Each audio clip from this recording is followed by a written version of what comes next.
What's up mga idol? Mga idol, nakita nyo na ba yung sparring ni Alas?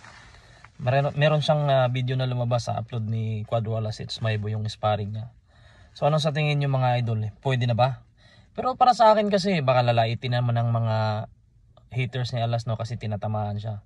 Para sa akin kasi never ko naman nakita si Alas talaga na siniseryoso yung sparring niya. Minsan naglaro-laro lang siya kasi tama din yun kasi ba't mo na may papakita sa sparring? Di makikita lahat ng galaw mo. Mas maganda yung parang kingkoy-kingkoy ka lang sa sparring, no, para hindi man masyadong mapag-aralan yung galaw mo sa totoong laban. Kasi iba yun eh. Kasi pag pinakita mo na lahat sa sparring, parang mababasa na ng kalaban yung galaw mo. So maganda din, magaling din si Quadro Alas mag-decoy-decoy sa sparring niya. Tama lang din yun kasi alam ko naman na kadalasan nilalait siya ni Silver Boys na na binugbog daw sa sparring, ganito, binugbog sa sparring.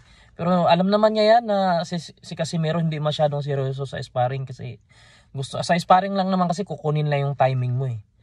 Anytime naman mag-adjust ka naman sa ring kasi yung pinag-aralan mo, yung kalaban mo, siyempre alam ng kalaban mo na pinag-aralan mo siya.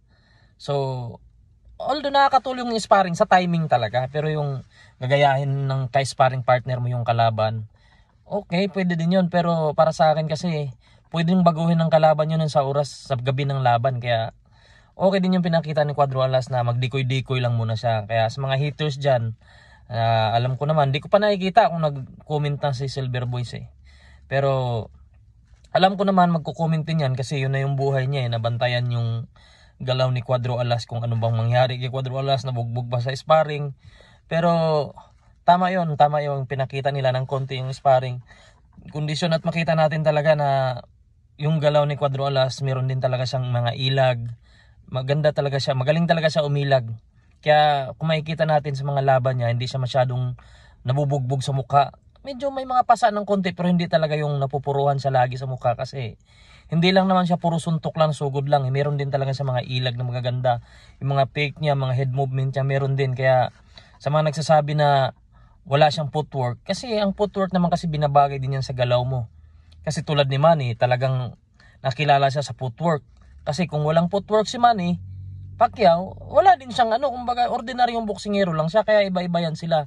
Kaya yung footwork ni Quadro Alas, hindi siya masyadong ma-footwork katulad ni Pacquiao, pero yung footwork niya, ginagamit niya at binabalance niya sa style niya. Kaya hindi ka puro footwork ka lang, wala ka naman ding suntok, 'di ba? Hindi ka naman nanalo doon.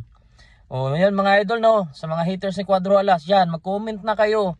Mag-comment na kayo doon sa sparring niya kung ano bang masasabi nyo. Baka sabihin na naman ng ibang vlogger dyan, katulad ni Pao Salud, na abangan daw natin yung October ng totoong tunay na laban daw. Ano akala mo sa laban ni Casimero fake? Ikaw Pao Salud, kung ayaw mong banggitin si Quadro Alas, pero yung topic mo naman patungkol pa rin kay Quadro Alas, ganun din. Kung ako sa'yo, banggitin mo na lang, 'di ba? Huwag ka nang mahiya. Pride lang 'yan eh. Banggitin mo na lang kasi hanap buhay mo naman 'yan. Para sa akin eh, hindi ako pabor na hindi mo banggitin si Alas, banggitin mo pa rin kasi alam ko naman nanggigigil ka na tuwing live mo. Wala namang nanonood. Kaya mag-topic ka na ng Casimero. Yun mga idol, no, panoorin nyo na lang yung sparring ni Alas at mag-comment kayo.